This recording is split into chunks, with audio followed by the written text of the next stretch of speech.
లోకేష్ గారు ప్రతిరోజు అసెంబ్లీ జరిగిన అన్నాళ్ళు ప్రతిరోజు నియోజకవర్గాల వారీగా నాయకులు వాళ్ళ ఫ్యామిలీని పిలిచి వాళ్ళతో కలిసి కూర్చొని భోజనం చేయడాన్ని ఎలా దొరుకుతుంటారు? అసలు అలా ఎందుకు చేశాడంటారు? సమావేశం కింద ఈ రోజుకి కూడా ఎంపీలు ఎమ్మెల్యేలు అందరూ వాళ్ళ ఫ్యామిలీతో విత్ ఫ్యామిలీతో కూర్చొని కలిసి భోజనం చేస్తాం. అది దాన్ని ఏమంటారు? ఆత్మీయ సమావేశమే అనేది. అంటే దానివల్ల ఉపయోగం ఏంటంటారు? అసలు ఎందుకు ఆయన చేశాడంటారు? అసలు దేనికోసం చేశాడంటారు? నలుగురు కలిసి అందరూ ఒకటే. ఇక్కడ ఇప్పుడు నేను ఎక్కువ మీరు తక్కువ, లేకపోతే మీరు ఎక్కువ నేను తక్కువ అనేది ఏముండదు. ఇక్కడ సిచ్యువేషన్ మీకు అర్థమైందో లేదో. అంతకు ముందు ఆయన చేసింది ఏంటంటే, నేను ఎక్కువ సీఎం ని, మీరు నా కింద ఎమ్మెల్యేలు ఎంపీలు, మీరు గేట్ బయట నుంచోండి అన్నట్టు చూపించావు. ఇక్కడ మా లోకేష్ గారు ఏం చేశారు? అందరం ఒకటే, ఎంపీలు ఎమ్మెల్యేలు అందరూ ఒకటే. అలాగే కూడా అక్కడ ఆ చాప్టర్ అక్కడ పక్కన పెట్టినా, ఇక బయట ఊళ్ళోకి వచ్చినా కూడా ఎమ్మెల్యే సాధారణ మనుషులు ఒకటే అని చెప్పి ఆయన కలిసిమెలిసి ఉంటాడు. ఎవరింటికైనా సరే సాదా సీదాగా వచ్చేస్తాడు. సెక్యూరిటీలు కానీ ముందు చెకింగ్ కానీ ఏం ఉండవు, సాదా సీదాగా వస్తాడు. ఒంటి మీద ఓన్లీ ఒక షర్ట్ వేసుకొని వస్తాడు. బుల్లెట్ ప్రూఫ్ జాకెట్లు లాంటివి ఏమి ఉండవు, దొంగ తిరిగి మాటలు ఉండవు. అంతా ఓపెన్ గా ఉంటది, ఎవరు పిలిచినా వస్తాడు, ఎవరింటికైనా వస్తాడు. మరి అదేవిధంగా రాష్ట్రంలో పెట్టుబడులు తీసుకొస్తామని కంపెనీలు తీసుకొస్తా ఉంటే వాడి కూడా భూములు ఇవ్వకూడదని చెప్పి కోర్టుకు ఎక్కుతున్నారు వైసీపీ నాయకులు. నిజంగానే చేసే పనులు అయ్యే సార్, చేతకాని చేసే పనులు. ఊరు డెవలప్ అవ్వాలి. ఊరు డెవలప్ అవుతే సమాజం మెరుగుపడిద్ది, రాబోయే భవిష్యత్తు తరాలకు బాగుంటది. అంటే మరి వాళ్ళు ఇట్లా ఆపేసి ఎవరికి నష్టం అంటారు? ఇప్పుడు అలా ఆపేస్తే ప్రజలకే నష్టం, ఆయనకే నష్టం. ఇప్పుడు ఏంటంటే గవర్నమెంట్ పడిపోవాలి, మా గవర్నమెంట్ రావాలి అనే ఉద్దేశంలో ఉన్నారు వాళ్ళు. కానీ అది ఉత్తమ మాట, జరిగే పని కదా. అంటే ప్రతిపక్ష నాయకుడు అన్నా ప్రతిపక్ష పార్టీ అన్నా చాలా పద్ధతిగా ఉండాలా, ఏదైనా గవర్నమెంట్కి సాయం చేయాలా, లేకపోతే పేదలకు అండగా ఉండడానికి ప్రయత్నం చేయాలి. వీళ్ళు ఎందుకని పదే పేదల గురించి పట్టించుకోకుండా వాళ్ళ స్వార్థ రాజకీయాల కోసం ఎందుకు ప్రయత్నం చేస్తున్నారంటారు? ఇక్కడ వాళ్ళ స్వార్థ రాజకీయాలంటే ఆయనకి కావాల్సిన పవర్ అండి. ఆ పవర్ వచ్చాక ఏమేమి చేయొచ్చు అనే ఆలోచన ఉంది. ఆల్రెడీ వచ్చింది పవర్, 5 ఏళ్ళు చేశాడు, అయిపోయింది. అంతంత కథ మీకు దాని గురించి ఆలోచించకూడదు. ఒకసారి దెబ్బతిన్న తర్వాత దాన్ని సైలెంట్ గా ఉండాలి. అది ఇలా మళ్ళీ రేపొద్దు నువ్వు ఏమన్నా నిలదొక్కోవాలనుకున్నప్పుడు నువ్వు కొంచెం మంచి పనులు చేయడానికి ట్రై చేయి, చెడు పనులు మాత్రం చేయొద్దు. అంటే ఇప్పుడు ఆయన ఆ ప్రయత్నంలో ఉన్నాడా? అసలు మారాడు అంటారా ఓడిపోయిన తర్వాత? ఆపే మారడం అనేది జరగని పని అండి. అది మారడం అనేది జరగని పని. నువ్వు మారాడు అయితే కనుక మొన్నటి దాకా వరదలు వచ్చినాయి, మన విజయవాడలో వరద వచ్చినాయి. ఆ రోజున ఏమయ్యారు మీరు? ప్రజలు ఇబ్బందులు పడుతున్నారు, ఏమయ్యారు మీరు? నువ్వు మారినోడు అయితే మరి రా, ముందుకు రా. అదే మా నారా లోకేష్ గారు ఓడిపోయాడు మంగళగిరిలో. ఓడిపోయిన తర్వాత ఏమన్నా వెనక్కి వెళ్ళిపోయాడా ఏంటి? ఎన్నో చేశాడు. అంటే నిన్న యాక్చువల్గా స్కూల్లో ఏదో పెట్టే భోజనం బాగోలేదు అన్న దానికి కూడా ఆయన వెళ్ళి పర్సనల్గా వెళ్ళి విజిట్ చేసిన పరిస్థితి. దాన్ని ఎలా చూడొచ్చుంటారు? నిజంగానే నాయకుడు ఉన్న లక్షణాలు ఆయనకు ఉన్నాయంటారా? గతంలో చంద్రబాబు నాయుడు గారు ఎక్కడ ప్రాబ్లం వస్తే అక్కడికి ఎమ్మటిని వెళ్ళిపోయి ఆయన అక్కడ చెక్ చేస్తూ ఉండేవాడు. అలాగే ఈయన కూడా చేయటాన్ని ఎలా చూడొచ్చుంటారు? ఇక్కడ నారా లోకేష్ గారు ఒకటి చెప్తున్నారండి, మంచి విద్య, వైద్యం ఏంటి, హాస్టల్ పిల్లలకి మంచి వసతి గల భోజనం ఆయన స్వయంగా వెళ్ళి చెక్ చేసుకొని చూసుకొని ఆయన నచ్చితేనే చేస్తున్నాడు ఏదైనా సరే. ఒకటి చెప్తానండి, ఇంకోటి అక్కడ రా దేనికి, ఇప్పుడు నారా లోకేష్ గారు అపాయింట్మెంట్ కావాలంటే దొరుకుతుంది, దొరికింది. కానీ బొకేలు, ఫ్లవర్ బొకేలు, స్వీట్స్ ఏం వద్దు. ఆయన ఒకటే చెప్పాడు, ఎవరు నన్ను కలవాలి, నాకు కావాలి అంటే కనుక ఓన్లీ బుక్స్ పెన్సిల్ తీసుకురండి అన్నాడు. ఎందుకని బుక్స్ పెన్సిల్? ఎందుకని ఆ బుక్స్ పెన్సిల్ తీసుకెళ్లి హాస్టల్ పిల్లలకి, గవర్నమెంట్ స్కూల్ కి సప్లై అవుతుంది. మరి అది మంచి ఆలోచన కాదా? అంటే మిమ్మల్ని కలవడానికి మీ ప్రభుత్వం ఉన్నప్పుడు ఎంపీలు కలవాలంటే స్వీట్లు, బొకేలు, వాళ్ళకి కావాల్సిన పుల చేపలు అవి కావాలి మీకు. ఏదైనా సమాజానికి ఉపయోగపడే పని అది ఉందా? ఇప్పుడు నేను చెప్పిన సమాజం ఉపయోగపడేదే కాదా? ఆలోచించండి ఒకసారి, లాజిక్ ఆలోచించండి. ఆలోచన బాగుందా లేదా? ఇప్పుడు కలవాలి, ఎమ్మెల్యే గారిని కలవడానికి వెళ్ళాం. మేము వెళ్ళినప్పుడు బుక్స్ చెప్పాం, ఈ బొకేలు, స్వీట్స్ ఏం వద్దన్నారు. ఏం కావాలి? బుక్స్, పెన్నులు, పెన్సిల్లు తీసుకురండి అన్నారు. అవి దేనికో అనుకున్నాం, తీసుకెళ్తే చెప్పాడు ఇవన్నీ మన హాస్టల్లో గవర్నమెంట్ స్కూళ్ళకి అనాథ పిల్లలకు వాళ్ళకి ఇవ్వడానికి అమ్మా, ఇదో సిస్టమ్ అని చెప్పాడు. ఆలోచన బాగుందా లేదా? అంటే మరి ఆయన పదే తిరుగుతున్నాడు. రాష్ట్రం ఒక పక్కన ఒక గంట ఇక్కడ రాష్ట్రం ఉంటే పక్క రాష్ట్రానికి పోతాడు, లేకపోతే ఢిల్లీ పోతా ఉన్నాడు. ఆయన ఎందుకు పోతున్నాడు అంటారు? ఎందుకోసం అంత తిరగాల్సింది వచ్చింది అంటారు ఆయన? మరి ఇటు అన్ని చూసుకోవాలి కదా, పైనుంచి పెట్టుబడులు తేవాలి, అన్ని చూసుకోవాలిగా. ఒక గంట మంగళగిరిలో ఉంటే, ఒక గంట గుడివాడలో ఉంటాడు, ఒక గంట హైదరాబాద్ లో ఉంటాడు. మరిన్ని చూసుకోవాలిగా. ఏది కూడా ఎక్కడ తేడా రాకూడదు కదా. మరి ఈరోజు ఏదైతే దివ్యాంగ శక్తి అని చెప్పి వికలాంగులకి సపరేట్గా అంతకుముందు కోట ఉండేదాన్ని మళ్ళీ ఈ గవర్నమెంట్ మళ్ళీ తీసుకొస్తా ఉంది. దాంతో పాటుగా మహిళలకు ఇచ్చినట్టు వీళ్ళకి కూడా రాయితీ ఇవ్వబోతుంది. దాన్ని ఎలా చూడొచ్చు అంటారు? నిజంగానే ఉపయోగపడిద్ది అంటారు వాళ్ళకి? ఉపయోగపడిద్ది అండి. ఇప్పుడు కాలేజ్ చేతిలో ఉన్న వాళ్ళంటే ఏదో పని చేసుకుంటాం వెళ్ళి, పాప దివ్యాంగుల కంటే వాళ్ళు ఏం చేసుకుంటారు పని, వాళ్ళకి వచ్చి పింఛన్ తప్ప ఉపయోగపడుతుంది అది. మరి ఓవరాల్ గా ఈ కుటుంబ ప్రభుత్వం చేతిలో పేదల పక్షాన ఏ విధంగా పోరాడుతుంది అంటారు? ఏదైతే అపోజిషన్ పార్టీ వాళ్ళు ఏ రకంగా పోరాడుతున్నారు అంటారు? ఒక విషయం చెప్పాలంటే ఒక సైతాన్ని మీద పోరాడినట్టే ఉందండి, అంతే. ఎవరు సైతాన్ని ఎవరు అంటారు? వైఎస్ జగన్మోహన్ రెడ్డి గారు. ఎందుకని అంటారు? ఆయన నేను అందరి పక్షాన్ని నేనే ఉన్నాను, నేనే తిరుగుతున్నా అని చెబుతున్నాడు ఆయన. అవును, కరెక్టే. తిరుగుతాడు, ఎక్కడ తిరిగాడు, ఎక్కడైనా సరే. ఈ రోజు మాట్లాడుతాం సార్, మంగళగిరి తీసుకుందాం. మంగళగిరి ఎన్నిసార్లు వచ్చాడు ఏళ్ల మీద లెక్కే చెప్పండి. ఈ రోజుకి మంగళగిరి ఎన్నిసార్లు వచ్చాడు? సరే ఆయన తీసేయండి, లోకల్ ఎమ్మెల్యే వేసుకుందాం. ఎమ్మెల్యే మంగళగిరి ఎన్నిసార్లు ప్రయత్నించాడు? మరి ఇక్కడ మాజీ ఓడిపోయిన మా ఎమ్మెల్యే గారు ఉన్నాయి, రోడ్లన్నీ వేసిన పరిస్థితి, మీ మంగళగిరిలోనే రోడ్లన్నీ వేసిన పరిస్థితి. తర్వాత అసలు ఏమైనా అభివృద్ధి కార్యక్రమాలు చేశాడు? అసలు ఇప్పుడు ఆయన కనపడుతున్నాడు? ఓడిపోయిన తర్వాత కనపడ్డా? ఒక్కరోజు ఆయన ఎలక్షన్ లో నిలబడినప్పుడు కనిపించలేదు. ఎవరు? ఆర్కే గారు ఎలక్షన్ నిలబడినప్పుడు కనిపించలేదు, గెలిచినప్పుడు కనిపించలేదు. వచ్చాడు, కనిపించాడు. ఆ కోనేరు చుట్టూ 4 రౌండ్లు వేసాడు. ఆ కోనేరులో ఏవేవి ఉండయంట తీసుకున్నారు, వెళ్ళారు, అయిపోయింది. ఎవరి మూటలు వాళ్ళు బాగు చేసుకున్నారు. నిలబెట్టారు కోనేరు హనుమంతరావు గారు, అలా మన కోడలు నిలబెట్టిన పరిస్థితి. ఆమె పరిస్థితి ఏంటంటే ఇక్కడ చెప్పారులే మీరు. పాపం ఆమె రాజకీయం అంటే ఇష్టం లేదు, అలాంటి ఆమెను తీసుకొచ్చి కూర్చోబెట్టారు. ఏదో చేద్దామని 13 ఓట్లు పడతాయి, 13 అందరూ ఒకటి అనుకొని చేశారు. కానీ ఒకటి చెప్తానండి, 13 అందరూ ఒకటే కాదంటలేదు. సో ఇంకోటి ఏంటంటే 13 మీరు ఏమైనా చేశారా? ఒకప్పుడు మీరు మినిస్టర్ గా 3 సార్లు ఉన్నారు, ఎమ్మెల్యేగా ఉన్నారు, వాళ్ళు ఇంక కమలా గారు ఉన్నారు. ఎవరైనా చేశారా ఏంటి? ఎవరు చేయలేదు కదా. 13 పలానా చేశారని చూపించండి, ఎవరైనా సరే నమ్మకంతో ఓటేస్తారు. మరి వాళ్ళు చెప్తా ఉన్నాడు, నా టైంలోనే జగన్మోహన్ రెడ్డి గారు నిన్న కూడా ఒక విషయం చెబుతా ఉన్నాడు, నా టైంలో అభివృద్ధి కానీ పెట్టుబడులు కానీ నా టైంలో వచ్చినాయి, 2 సమానంగా జరిగింది. సంక్షేమ పథకాలు కూడా నేనే ఇచ్చాను. నాకు దాదాపు నేను చేసిన పథకాల్లో దాదాపు 80% దాకా పథకాలు అందినాయి అని చెప్పి అంటా ఉన్నాడు. మారుమూర పల్లెటూరు నుంచి ఏంటి సిటీ వరకు ఎక్కడన్నా 5 సంవత్సరాల్లో 1 కిలోమీటర్ రోడ్డు కూడా వేశారా మీరు? ఒక సైడ్ కాలువ కట్టారా? ఎక్కడండి మీరు? ఎక్కడన్నా కుళాయిలు ఇచ్చారా? మంచినీళ్ళ సౌకర్యం ఇచ్చారా?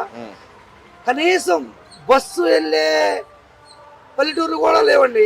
బస్సు వెళ్ళే సౌకర్యం కూడా లేదు పల్లెటూర్లకి. మీరు ఏం చేశారు 5 సంవత్సరాల్లో? కూటమి ప్రభుత్వం రావడంతోనే ఫస్ట్ మెగా డిఎస్ఏ, తర్వాత రాష్ట్రం మొత్తం నలుమూలల రోడ్లు, వసతులు, పిల్లలకి చదువుకి, పాఠశాలకి దాని నిరుపయోగంగా ఉన్నాయి ఉపయోగపరిచేలాగా పనిచేయడం, అన్నా క్యాంటీన్లు తీసుకురావడం, ఏంటి పెన్షన్లు పెంచడం, ఓ పక్క ఐటీ కంపెనీలు, ఏంటి రాష్ట్రానికి పెట్టుబడులు, ప్యాంటు వాల్వి, గూగుల్, ఇలాంటి ఎన్నో సంస్థలు, ఓ పక్క అభివృద్ధి, మరో పక్క సంక్షేమం అని చెప్పి 2 కళ సిద్ధాంతంతో ఏంటి ఈ రాష్ట్రం అన్ని పరుగులు పెట్టిస్తున్న వ్యక్తి చంద్రబాబు నాయుడు గారు. అంటే ఇక్కడ మీరు అంటున్నారు కాబట్టి చెబుతా ఉన్నా, విద్యా వ్యవస్థలో మార్పులు వచ్చినాయి అని చెప్పి అంటా ఉన్నారు. నిన్న లోకేష్ గారు సడన్ గా ఎందుకు పాఠశాలకు విజిట్ చేశారంటారు? అసలు ఆయన చెప్తా ఉన్నాడు, పక్కన ఏదైతే పాఠశాలలో అలసత్వం వహించొద్దు, ఎవరైనా తిండి విషయంలో ఎక్కడ అలసత్వం వహించొద్దు, విద్యా వ్యవస్థ సమాన మార్పులు ఉండాల్సిందని చెప్పి చెప్తా ఉన్నాడు. సడన్ గా వెళ్ళటాన్ని ఎలా చూడొచ్చు? నిజంగానే ఆయన కావాలని వెళ్ళారంటారు, అప్పటికప్పుడు అనుకొని వెళ్ళారంటారు? ఆ విషయంలో ఈ కూటమి ప్రభుత్వం ఏంటంటే అన్యాయం జరిగింది అన్నా జరుగుతుందన్నా సరే ముందుగానే లోకేష్ గారు పూర్తిగా విద్యాశాఖ పైన 100% నిరంతరం దాన్ని ఎప్పుడు కూడా పర్యవేక్షిస్తూనే ఉన్నారు. ఎక్కడా కూడా ఎటువంటి మార్పులు రాకూడదు. ఇప్పుడు ఎలా నడుస్తుందో ఒక భోజనమే కానివ్వండి, చదువే కానివ్వండి, స్టడీయే కానీ ఎక్కడా కూడా ఇప్పుడు ప్రెజెంట్ కూటమి ప్రభుత్వం కానీ ఎలా నడుస్తుందో రాష్ట్రం మొత్తం కూడా అదే విధంగా నేను సడన్ గా విజిట్ ఇచ్చారు తప్ప ఏది కాదు. అందరికీ కూడా ఒక భయం, ఒక బాధ్యత ఉండాలి. ఎవరు ఎప్పుడు వస్తారో తెలియదు అని చెప్పని వాళ్ళకు ఒకటి ఉండేది కదా, మనం పిల్లలకి మంచి విద్యని, మంచి భోజనాన్ని, మంచి డిసిప్లిన్ ఇవ్వాలి అనేది దానికోసం వెళ్ళారు. మరి అదేవిధంగా ఈరోజు లోకేష్ గారికి సెంట్రల్ గవర్నమెంట్ ప్రశంస అందింది. ఏదైతే సర్వశిక్ష అభియాన్ కింద ఆయన బెస్ట్ అచీవ్మెంట్ అవార్డు ఆయనకు రావడం జరిగింది. అంటే విద్యావ్యవస్థలో సమూల మార్పుల గురించి వాళ్ళు ఒక అవార్డు కూడా ఇవ్వడం జరుగుతుంది. దాన్ని ఎలా చూడుతుంటారు? నిజంగానే విద్యా వ్యవస్థ మొత్తం సమూల ప్రక్షాళన నడుస్తుందంటారా? ఇప్పుడు తరానికి కావాల్సిన విధంగా ఏదైనా ఏదైతే విద్యా వ్యవస్థ ఎలా ఉండాలో అలా తయారు చేస్తున్నారంటారా? కార్పొరేట్ స్కూల్తో పోటీగా ఆంధ్ర రాష్ట్రంలో ప్రతి ఒక్క గవర్నమెంట్ స్కూల్లో కూడా సేమ్ అదే సిలబస్ అదే స్టడీతో మెయింటైన్ చేస్తుందంటే అది కూటమి ప్రభుత్వం వచ్చిన తర్వాతే. పూర్తిగా విప్లవాత్మక మార్పులు చాలా వచ్చినాయి. చదువులో మాత్రం 100కి 100%. లోకేష్ గారు విద్యాశాఖ మంత్రి అయినప్పటి నుంచి కూడా గతంలో చేశారు. మళ్ళీ ఇప్పుడైతే పూర్తిగా మార్పులు తీసుకొచ్చి విద్యాశాఖని పూర్తిగా గాడిలో పెట్టారు. మరి అదే అయితే వైసీపీ నాయకులు రాష్ట్రానికి వచ్చే పెట్టుబడిలో భాగంగా వచ్చే కంపెనీల విషయంలో కూడా భూములు విరివిగా ఊరినే ఇచ్చేస్తున్నారు, అలా ఇవ్వడానికి వీలేదని కోర్టుకి ఎక్కిన పరిస్థితి, కోర్టు కూడా చివాట్లు పెట్టిన పరిస్థితి. ఆయన ఈయటం దేనికంటారు? గతంలో మేమే తెచ్చామని చెప్పిన వ్యక్తులు వాళ్ళ నాయకులు ఎందుకు వెళ్ళి కోర్టుకి ఎక్కుతున్నారంటారు? ఇంకో పక్కన దానివల్ల ఎవరికి నష్టం అంటారు, ఎవరికి లాభం అంటారు? వాళ్ళు చేసేది ఏంటంటే, మీరు ఊరకిచ్చి కంపెనీలు పెట్టి రాష్ట్రాన్ని అభివృద్ధి చేస్తున్నారు, మాకులో మీరు కూడా స్థలాలు ఇచ్చి మీరు కూడా కమిషన్లు తీసుకోండి అనే ఉద్దేశం. కూటమి ప్రభుత్వానికి అలా కమిషన్లు తీసుకోవాలి, తక్కువ అవసరం లేదు. రాష్ట్ర అభివృద్ధి, రాష్ట్రంలో ఉన్న యువతకి భరోసా, బాధ్యత, ఉద్యోగం, రాష్ట్రాన్ని పూర్తిగా ఐటీ హబ్బు, ఓ పక్క రైతు, మరో పక్క విద్య, మరో పక్క ఉద్యోగం పూర్తిగా అభివృద్ధి చెందాలనేసే ఈ రాష్ట్ర ప్రభుత్వం పనిచేస్తుంది. కానీ జగన్మోహన్ రెడ్డి లాగా కమిషన్లు తక్కుర్తిపడి వచ్చిన కంపెనీలు మాకెంత మీకెంత వాటాలని చెప్పని వచ్చిన కంపెనీలన్నీ కూడా వచ్చిన దారిని వెళ్ళిపోయే ప్రభుత్వం అయితే మాది కాదు. అంటే ఇక్కడ మరి ఇంకో మాట కూడా వస్తే ఆయన చెప్తున్నాడు రాష్ట్రానికి రాబడి ఏం రావట్లేదు అని చెప్పి అంటున్నాడు. మరి ఇలా కంపెనీ మీద కేసులు వేస్తే రాబడి ఎక్కడి నుంచి వస్తుంది అంటారు? నిజంగానే అలా కేసులు వేయడానికి అసలు ఆయనగా ప్రతిపక్ష నాయకుడిగా ఉన్నాడు, ప్రతిపక్ష పార్టీగా ఉన్నది, రాష్ట్రానికి మేలు చేయబోయి ఇలా కీడు చేయటాన్ని ఎలా చూడుతుంటారు? నిజంగా ఆయనకి ఏం వస్తుంది అంటారు ఇలా చేస్తే? అసలు ఆయన ఒకసారి సీఎం అవడమే ఏదో తన గుడ్లెక్కు. అతనికి సీఎం అయ్యే కాదు, ఒక మంత్రి అయ్యే అవకాశం కూడా లేదు అతనికి. అతనుకున్న నాలెడ్జికి, అతనుకున్న తెలివితేటలకి, అతని మైండ్ సెట్ క్రిమినల్ తెలివితేటలు, బిజినెస్ మైండ్, ఎక్కడేం సంపాదించుకుందాం, ఎక్కడ ఎలా బాగుందాం అని సొంత అక్కని, చెల్లిని, తల్లిని కూడా డబ్బు కోసం, ఆస్తి కోసం బయటికి పంపించాడు. ఇలాంటి వాడు రాష్ట్రానికి ఏ విధంగా ఉపయోగపడతాడు? మీరు చెప్పండి, రాష్ట్రానికి ఏ విధంగా ఉపయోగపడతాడు? సొంత చెల్లిని, సొంత తల్లిని బయటికి పంపించాడు ఆస్తి కోసం. ఏంటి ఆ సరస్వతి పవర్ ప్లాంట్ లో ఓటాల కోసం అని, సాక్షి అని, భారతీయ సిమెంట్ అని, ఇలా అనేక రకాల కంపెనీలు ఉన్నాయి. 100 కోట్ల ఆస్తుంది. అయినా సరే నేను నాలుగు పెట్టానని చెప్తున్నాడు. ఉన్న తల్లిని బయటికి పంపించావు, చెల్లిని బయటికి పంపించావు, మళ్ళీ నాలుగు పెట్టానని చెప్తున్నావు.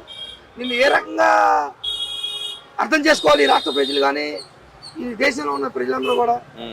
అంటే మరి ఎవరికి లాభం అంటారు? ఆయన ఇలా చేసి ఎవరికి లాభం అంటారు? ఏం లేదు, పైశాచిక ఆనందం. తను ఏదో నేను ప్రతిపక్ష నాయకుడిని, నేను ఏదో మాట్లాడాలని చెప్పి మాట్లాడుతుంది తప్ప జగన్మోహన్ రెడ్డి గారి వల్ల ఏది కాదు. తనకి రాజకీయ జీవితం శూన్యం. అంటే ఇక్కడ మీరు ఆ మాట అంటున్నారు కానీ ఆయన అంటా ఉన్నాడు నేనే అధికారంలోకి వస్తా అని చెప్పి కరాకని కానీ చెప్పబోతున్నాడు. ఇలా చేస్తే నమ్మే వాళ్ళు ఎవరున్నారు అంటారు? మొన్న కూడా అదే చెప్పాడు. 175 ఏమైంది? 11 సీట్లు పరిమితమైంది. ఈసారి కూడా నేనే వస్తానంటాడు. ఆ 11 కూడా రావు. విద్యాశాఖ మంత్రి గారు ఎవరైతే లోకేష్ గారు అయితే ఉన్నారో వారు సడన్ విజిట్ మైలవరం నియోజకవర్గంలో ఒక స్కూల్ పాఠశాలకు వెళ్ళి సడన్ విజిట్ చేసిన పరిస్థితి. అక్కడికి వెళ్ళి పాఠశాలలో భోజనం ఎలా అయితే ఉందని విద్యార్థులతో ముఖాముఖి మాట్లాడిన పరిస్థితి. సో లోకేష్ గారి గురించి మీరు ఏమంటారు? లోకేష్ గారి గురించి మనం ప్రత్యేకంగా చెప్పాల్సిన అవసరం లేదు.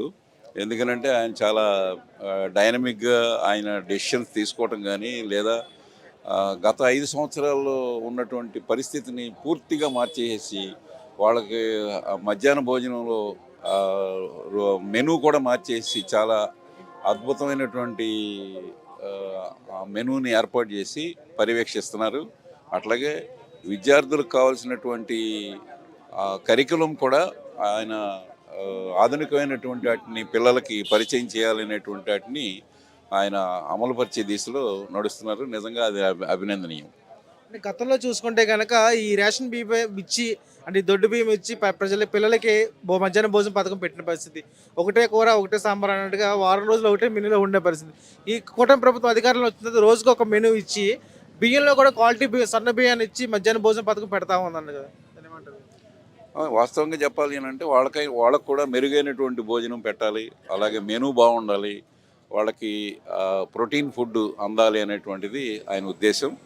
అట్లాగే పిల్లలు కూడా దాన్ని ఇంతకుముందు ఉన్నటువంటి ఆ మెనూని కాకుండా ఇప్పుడు ఉన్నటువంటి మెనూని చాలా ఇష్టపడుతున్నారు. నేను కూడా అప్పుడప్పుడు ఇక్కడ మాకు జిల్లా పరిషత్ స్కూల్లో మేము చూస్తుంటాం. జిల్లా పరిషత్ కానీ ఎలిమెంటరీ స్కూల్కి కానీ నేను అప్పుడప్పుడు వెళ్ళి చూస్తుంటాను.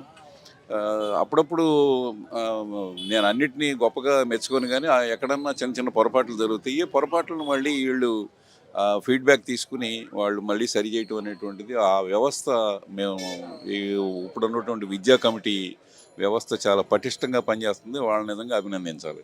నేనే విద్యా కమిటీ మెంబర్ నేను కాదు, నేను జనరల్ పబ్లిక్ అంతే. అయితే అప్పుడప్పుడు నేను వెళ్ళి చూస్తుంటాను, ఎందుకంటే పిల్లల్ని నేను ఎంకరేజ్ చేస్తుంటా. నా యాటిట్యూడ్ అది. అలాగే పిల్లల కోసం చెప్పేసి నేను ప్రతి సంవత్సరం జాషువా గారి జయంతి రోజున, వర్ధంతి రోజున ఆయన పద్యాలను ఇచ్చి అవన్నీ చెప్పిస్తుంటాను, వాళ్ళని ప్రోత్సహిస్తుంటా. అలా ఆ విధంగా నేను పిల్లలతో ఇంటరాక్ట్ అవుతుంటాను. కాబట్టి నాకు ఆ పిల్లల యొక్క ఇది, వాళ్ళ కరికులం ఎలా ఉంది, వాళ్ళ ప్రోగ్రెస్ ఏంటి, తల్లిదండ్రులు ఎలా అనుకుంటున్నారు. కార్పొరేట్ స్కూల్లో ఇవాళ కార్పొరేట్ స్కూల్ అనేటువంటి కార్పొరేట్ కాలేజెస్ అనేటువంటి ఒక పెద్ద ఛాలెంజ్. ఎందుకనంటే నాకు మెరుగైనటువంటిది విద్య అక్కడ దొరుకుతుంది అనేటువంటిది పేరెంట్స్ అనుకుంటున్నారు. కానీ లోకేష్ గారు వచ్చిన తర్వాత ఆ స్టాండర్డ్స్ పెరిగినాయి.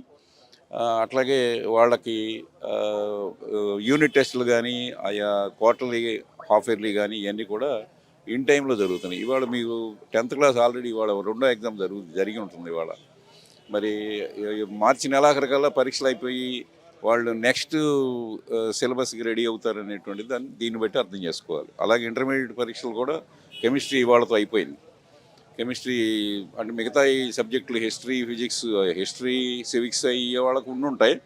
బట్ మెయిన్ ఈ ఎక్కువ మంది కాలేజెస్లో చదువుకునేటువంటి వాళ్ళు, ఫర్దర్ స్టడీస్కి వెళ్ళేటువంటి వాళ్ళు దీన్ని ప్రిఫర్ చేస్తున్నారు. కాబట్టి చాలా ఎర్లీగా ఇన్ టైంలో చేశారు అనేది నేను గట్టిగా చెప్పగలను.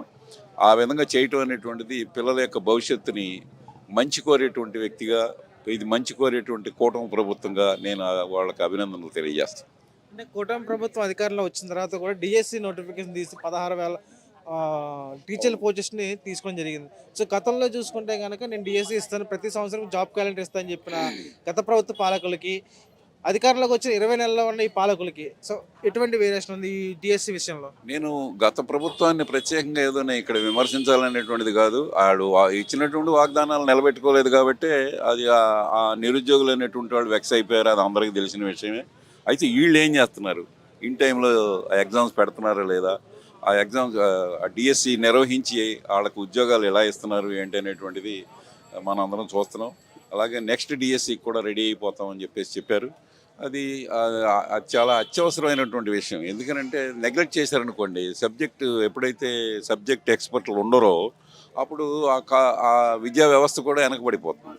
కేవలం ఆ విధంగా చేయటం వల్ల ఏమవుతుందంటే ఇన్ టైంలో ఆ సబ్జెక్ట్ ఎక్స్పర్ట్లను తీసుకోకపోతే ఆటోమేటిక్గా పేరెంట్స్ వాళ్ళ పిల్లలకి మంచి విద్య కావాలని అనుకుంటారు కదా. ఆ విద్య ఎప్పుడైతే దొరకదో ఆటోమేటిక్గా ప్రైవేట్ స్కూళ్ళకి మొగ్గు చూపుతారు. కాబట్టి అది ఆ విధంగా చెప్పాలి అంటే ఇప్పుడు ఉన్నటువంటి ఈ లోకేష్ గారు తీసుకునే నిర్ణయాన్ని కానీ, లేదా ఇప్పుడు ఉన్నటువంటి ఈ డిఎస్సి నిర్వహణ కానీ అది మంచి ఫలితాలను ఇస్తుందని నేను ఆశిస్తున్నాను. అంటే గతంలో ఎప్పుడు లేని విధంగా గవర్నమెంట్ స్కూల్లో కూడా పేరెంట్స్ మీటింగ్ ఏర్పాటు చేస్తున్న పరిస్థితి. అంటే ఇదివరకు చూసుకుంటే కనుక ఓన్లీ స్టూడెంట్స్ టీచర్స్ మధ్య బాండింగ్ ఉండేది. కానీ ఇప్పుడు లోకేష్ గారు తీసుకున్న నిర్ణయం ఏదైతే ఉందో అంటే టీచర్స్ అండ్ పేరెంట్స్ మధ్య బాండింగ్ ఉంటే పిల్లలకి ఇంకా మంచి మెరుగైన విద్య అందించవచ్చు వాళ్ళ ఆలోచనలో ఏ విధంగా చూడొచ్చు? పేరెంట్స్ మీట్ అనేటువంటిది అంటే మీరు అంటున్నారు కానీ కేవలం స్టూడెంట్స్కి టీచర్ అని కాదు, కానీ అది గట్టిగా అమలు చేయలే ఒకప్పుడు. ఇప్పుడు అది బాగా గట్టిగా అమలు చేస్తున్నారు. అట్లాగే దానివల్ల ఏమవుతుంది అని అంటే టీచర్స్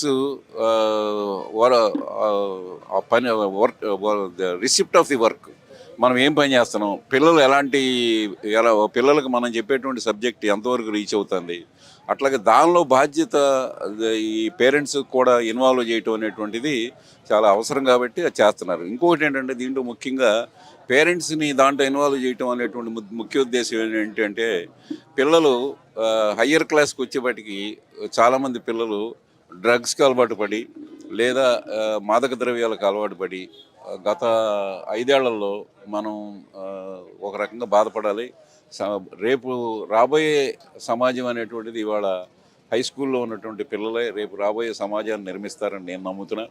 అయితే వాళ్ళకి ఇవన్నీ అందుబాటులో ఉండేపాటికి ఆటోమేటిక్గా ఎప్పుడైతే సరైనటువంటి విద్యా వ్యవస్థ, ఆ భయభక్తులు అవన్నీ ఎప్పుడైతే ఉండవో ఇవన్నీ ఆటోమేటిక్గా అసాంఘిక శక్తులు ప్రబలడానికి చాలా అవకాశాలు ఉంటాయి. ఇప్పుడు మేము ఈ ఊర్లో మొత్తం గ్రామం మొత్తం అంతా కూడా సిపి గారి ప్రోత్సాహంతో రకరకాల అదే సీసీ కెమెరాలు అవి పెట్టి మానిటర్ చేసి ఎప్పుడు సమస్యలను అప్పుడు పరిష్కరిస్తున్నాం. బహుశా అవి నెమ్మదిగా ఈ పిల్లలు కూడా బాగా మంచి అలవాట్లకు అలవాటు పడతారు. అట్లాగే తల్లిదండ్రులకు కూడా అది ఉపయోగపడుతుంది. తల్లిదండ్రులకే కాదు, సమాజానికి కూడా ఉపయోగపడుతుందని నా ఉద్దేశం.